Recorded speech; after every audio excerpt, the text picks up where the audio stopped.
పల్నాడు జిల్లా వినుకొండ నియోజకవర్గంలో ఆటో నగర్ కు శంకుస్థాపన జరిగింది. ఇక శ్రీశైలం రోడ్డులో జరిగినటువంటి శంకుస్థాపన కార్యక్రమంలో ఎమ్మెల్యే బొల్లా బ్రహ్మనాయుడు పాల్గొన్నారు. అనంతరం ఆయన మాట్లాడుతూ ఆటో నగర్ ఏర్పాటు కోసం 10 ఎకరాల భూమిని కేటాయించామని అన్నారు. ఇక ముందుగా ప్రగతి మోటార్స్ అసోసియేషన్ వారి ఆధ్వర్యంలో ర్యాలీ నిర్వహించారు. ఈ ర్యాలీలో బొల్లా యువతతో కలిసి బైక్ నడిపారు. ఇక వినుకొండను అనేక రకాలుగా అభివృద్ధి చేసి అవకాశం తనకు రావడం సంతోషంగా ఉందని బొల్లా తెలిపారు.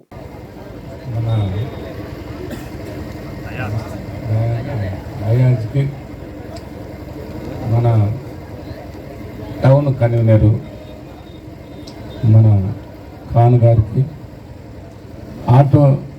ప్రగతి ఆటో నగర్ ప్రెసిడెంట్ గారు మా మహబూబ్ స్వామి గారికి, అదేవిధంగా సెక్రటరీ గారు కాజా గారికి, ఇక్కడ ఏదికపైన ఉన్న మా నాయకులు ఉన్నారు, కమిటీ మెంబర్లు ఉన్నారు, కాళేశ్వర గారు ఉన్నారు, మరి పెద్దలందరూ ఉన్నారు. వాళ్ళందరూ మీకు తెలుసు. వాళ్ళందరికీ మా కులం మోటారు కులం, మా కుటుంబ సభ్యులందరికీ మీ కాడ నుంచే వచ్చాను. ఎక్కడికి వెళ్ళినా నేను lorry driver, lorry owner, lorry cleaner, అంటే మోటారు వర్కర్స్ నుంచి నేను ఒక వర్కర్గా, ఒక ఓనర్గా, ఒక క్లీనర్గా, మీ కుటుంబంలో ఒకటిగా నేనున్నాను. కాబట్టి మనం అందరం ఒకటే కులం, మోటార్ కులం అని ఈ సందర్భంగా తెలియజేస్తున్నాం. అయితే ఇంకొకటి చెప్పాలి మీకు, ఈ కష్టాలన్నీ వాస్తవం. మన ఆటో నగర్కు సంబంధించి ఒక బాధ్యత కలిగినటువంటి ఈ పట్టణానికి, ఈ నియోజకవర్గానికి శాసనసభ్యుడిగా నాకు ఒక బాధ్యత ఉంది. బాధ్యతను ఎప్పుడూ మర్చిపోను. మాట ఇస్తే మాట ప్రాణంతో సమానంగా చూస్తాను. మాటను మట్టికి ఎక్కడ, కమిట్మెంట్కి ఎక్కడా కూడా డీవియేషన్ అయ్యే పరిస్థితి లేదు. శుభానికి చెప్పాను, శుభాన్ని నేను ఏంటయ్యా నువ్వు రాబోయా అది ఇదని కూడా చాలాసార్లు నువ్వు ఎంఆర్ఓ కాడికి పోవాలని, పాపం ఏం తిరిగాడు ఆయన. తిరిగేదానికి 4 రోజులు కానీ రాకపోతే శుభాన్ పోయి ఎక్కడ ఉన్నావు అని మళ్ళీ పిలుస్తాను. అలా నేను ఒక్కడనే కాదు, మరి ఆయన కమిటీ సభ్యులు కాజా కూడా, మన కాజా వీళ్ళందరూ కూడా చాలా మరి తిరిగారు. తిరిగిన దాంట్లో ఈ స్థలం అన్ని విధాల ఏర్పాటు చేసిన వాళ్ళు, ఈ డాలర్ సిటీ ఓనర్స్ అందరూ కూడా ఈ స్థలానికి చాలా సహాయం చేశారు, సహకరించారు. వారందరికి కూడా డాలర్ సిటీ ఏ విధంగా డెవలప్ అవుతుందో మన మహబూబ్ అని చెప్పాడు. మన ఆటో నగర్ కూడా అదే విధంగా డెవలప్మెంట్ కావాలి అని నా కళ కళ నెరవేరల.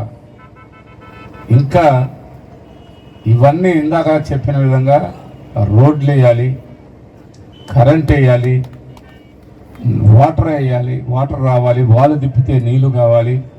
అదేవిధంగా ప్రతి ఒక్క యజమానికి అక్కడ బిల్డింగు కట్టాలి. అది ఆటో నగర్ అంటే Vinukonda auto Nagar, motor auto Nagar చూసి రావాలి అని ప్రతి ఒక్కరు అనుకునే విధంగా, అంటే ఏదో చప్పట్లు కొట్టించుకునే దానికి మట్టి కాదు. ప్రతి ఒక్కరూ ఈ ఆటో నగర్ చూసి గర్వపడే విధంగా, నాకు ఆ ఆటో నగర్లో నాకు ఫ్లాట్ ఉంది, ఆ ఫ్లాట్లో బిల్డింగ్ ఉంది, నాకు నా జీవితానికి నా ఆస్తి ఉంది అనుకునే విధంగా రికార్డు పరంగా కూడా ఎక్కడా డీవియేషన్ కాకుండా రిజిస్టర్ చేయించాను. బాగమ్మా, ఇది రిజిస్ట్రేషను, ఇదేదో ఇవ్వటం కాదు, రిజిస్ట్రేషన్ చేయించి పక్కాగా మన ఆటో నగరు ప్రగతి ఆటో నగరు అసోసియేషన్కి మనం రిజిస్టర్ జరిగింది. ఆ రిజిస్టర్ జరిగితే కమిటీ ఉంది. ఆ కమిటీ తరఫున మావి సుబ్బాని ప్రెసిడెంట్ కాబట్టి ప్రెసిడెంట్ దాని తరఫున రిజిస్ట్రేషన్ జరిగింది. ఆ రిజిస్ట్రేషన్ మళ్ళా రేపు ఎవరైనా ఇంకొక కమిటీ ఆయన ప్రెసిడెంట్ అయితే ఆటోమేటిక్గా ఆ పవర్ ఆయనకు పోద్ది. అంతేగాని వ్యక్తిది కాదు, ఇది కమిటీది. ఈ కమిటీ అందరికీ తలా 2 సెంట్లు చేసే పవరు వాళ్ళకే ఉంటుంది. ఎంత వస్తే మీకు భాగం, మీ భాగం ఎంత వస్తే అంత అందరికి రిజిస్ట్రేషన్ కూడా చేసుకునే దానికి అవకాశం ఉంది. ఒకటి దాంట్లో ఏపీఐఎస్సి వాళ్ళు ఆటో నగర్కి అన్ని విధాల పూర్తి స్థాయిలో వాళ్ళు మనకు సహకరిస్తామన్నారు, సహకరిస్తారు. అంటే టైం పట్టింది, ఈ టైంలో చేయలేకపోయాం. ఇవాళకి స్టాంపులు అన్నీ తెచ్చుకోగలిగాం, స్థలం సొంతం చేసుకోగలిగాం. రేపు మీ అందరి సహాయ సహకారాలతో రానున్న రోజుల్లో కంపల్సరిగా ఈ ఆటో నగరు డాలర్ సిటీకి తీసిపోకుండా అభివృద్ధి చేస్తామని నేను మీ అందరికీ మాట ఇస్తున్నాను. ఆ రోజు ఎట్లయితే నేను అన్నాడు, మాకు నువ్వు డబ్బులు ఇవ్వద్దు, నువ్వు మాట ఇవ్వన్నాడు. ఏంటంటే నా మాట మీద మీకు అంత నమ్మకం ఉందా అన్నాడు. సరే ఇన్నాళ్ళు పడ్డాం, అవన్నీ నీకు చెప్పకూడదు, నువ్వు గెలిస్తే మాకు 10 ఎకరాలు ఇస్తావా అన్నారు. ఇస్తానని ఆ రోజు కాళేశ్వర ఉన్నాడు, ఈయన మన యూనియన్ నాయకులు చాలామంది కమిటీ వాళ్ళు అందరూ ఉన్నారు. అందరి ముందు ఆ మాట చెప్పాను, నాకు ఆ మాట నెరవేర్చుకున్నాను. ఈ మాట ఈరోజు చెప్తున్నాను. రేపు కంపల్సరిగా ఆటో నగర్ చూస్తే ఎక్కడోళ్ళు కూడా ఇక్కడొచ్చి చూడాలి. ఆ రోడ్లు కానీ అవి కానీ ఆ డ్రైనేజీ సిస్టమ్ కానీ